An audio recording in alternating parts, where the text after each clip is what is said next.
राधे राधे, जय श्री राम। सभी को मेरा प्रणाम। तो ये जो देखो सौरभ हत्याकांड हुआ है, तो इसकी भी देखो बहुत सारी वजह हैं। देखो अब लोग है ना, पता क्या समझेंगे, हर औरत को बुरा समझेंगे, हर स्त्री को उसी नजर से देखेंगे, ये भी ऐसी है ना। वही बात है ना, लेडीजों की रेपुटेशन बढ़ गई है ना। वो रेपुटेशन क्यों बढ़ गई? तो कहते हैं ना, एक मछली पूरे तालाब को गंदा कर देती है।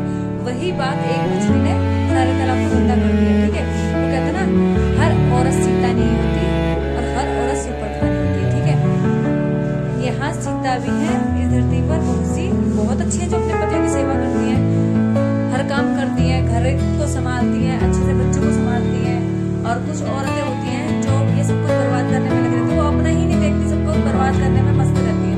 ठीक है, तो देखो ये जो सौरभ हत्याकांड कहते हैं, अब सब कहते हैं कि भैया जॉइंट फैमिली में रहते हैं। आजकल के देखो ना, लड़कियां सारी सोचती हैं कि भैया हम जॉइंट फैमिली में नहीं रहेंगे, जॉइंट फैमिली में नहीं रहेंगे। वो पता क्या है, जॉइंट फैमिली में ना रहने के घाटे आज ये देखो, अगर वो जॉइंट फैमिली में रहता, अपने माँ बाप के साथ रहता, तो उसके साथ ये घटना घटती नहीं करती। पता क्या है, हम लड़कियां आती ना, पहले के टाइम में क्या थी, सारी गृहस्थी को संभालती थी। जेठ होते थे, नंद होती थी, देवरानी होती थी, जेठानी होती थी, ये सारी चीजों को लोग संभालते थे। ठीक है, और आजकल के टाइम में ये सोचते हैं कि भाई हम तो सिंगल रहेंगे, हम और हमारा पति और हमारा बच्चा। ठीक है, इस धारणा को लेकर लोग चले जाते हैं ससुराल में। ठीक है, ससुराल में तब चले जाते हैं।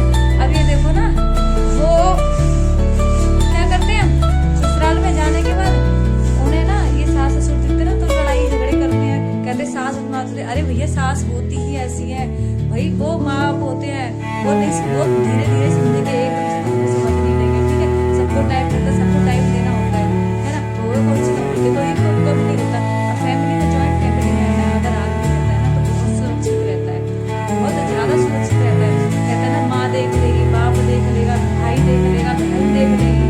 ठीक है, माँ जैसी भाभी देख लेती है। पता है, ये अलग रहने के नतीजे हैं। ये अगर वो अपने माँ बाप के साथ रहता तो ये वाला हत्याकांड नहीं होता। किसी की मजाल है कि जो पता है, अकेले रहने पर इंसान को मिल जाता है, छूट मिल जाता है।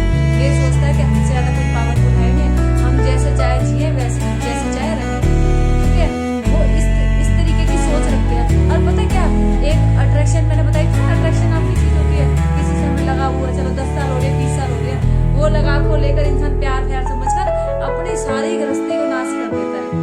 ठीक है, सारी गृहस्थी को नाश कर देता है। अब ना अपना आगे देखा ना पीछे देखा। अब उस 6 साल की लड़की का क्या होगा भाई, सौरभ की लड़की का? वो तो अपने माँ से भी गई और बाप से भी गई, बाप को तो उसकी माँ ने मार दिया।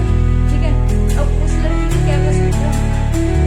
सारा कसूर है भाई मेरी बहनों। आजकल की धारणा बना लो, मुझे सास हो चाहे ससुर हो, सबको एक्सेप्ट करो। ठीक है, सबको एक्सेप्ट करोगे तो ज्यादा अच्छा रहेगा। घर परिवार में रहोगे तो ज्यादा सुरक्षित रहोगे, अच्छे रहोगे, स्वस्थ रहोगे और मस्त रहोगे। ठीक है, फैमिली हमारी भी होती है। हम जब अपने घर से आते हैं, हम कहते हैं कि अपने भाइयों से कि भाई अलग हो जा, अपनी पत्नी के साथ चला जा। नहीं कहते ना, हम तो ये सोचते हैं कि भैया हमारी भाभी हमारे साथ रहे। ठीक है, जब ये हमारे पर आती है कि हम जाते हैं, तो लोग सोचते हैं कि भैया नहीं, हम किसी को बर्दाश्त नहीं करेंगे, ये नंद और है अपनी ऐट चलाएगी, ये सास और है अपनी ऐट चलाएगी। ठीक है, इस धारणा को लेकर लोग चलते हैं ना, तो अक्सर पता क्या, घर बर्बाद हो जाते हैं। ठीक है, तो और पता है, धन्य है मुस्कान की माँ, जिसने साफ लफ्जों में कह दे मेरी बेटी को फांसी दे दो। ठीक है, हर कोई नहीं कह पाता, फांसी दे दो, अच्छी बात है भैया। ऐसी लड़कियों को जीवित रहने का फायदा भी नहीं है कुछ भी, क्योंकि जो अपना बसा बसाया संसार को नाश कर दे। ठीक है, और उस लड़के का क्या कसूर था? किसी का तो बेटा ही चला गया है ना, किसी का बेटा चला गया, उसका क्या गया ये बताओ? उसका कुछ गया? और उसके साथ में बेटी अनाथ हो गई। तो इसीलिए मेरी बहनों, मेरी माताएं, सब आपस में मिलकर खुश रहो, साथ रहो, एक परिवार में रहो तो ज्यादा अच्छा है। घर परिवार में लड़ाई झगड़े होते हैं, खुशी से रहोगे तो ये हत्याकांड वगैरह, ये साजिशें वगैरह होते हैं ना, ये आजकल लव अफेयर वगैरह होते हैं। लोग सोचते हैं मैरिड लाइफ के बाद भी लोग पर्सनल अफेयर रखते हैं, वो सब नहीं होगा। तो ज्यादा खुश रहोगे। वेरी गुड, बाय बाय सभी को। जय श्री राधे, जय श्री राम।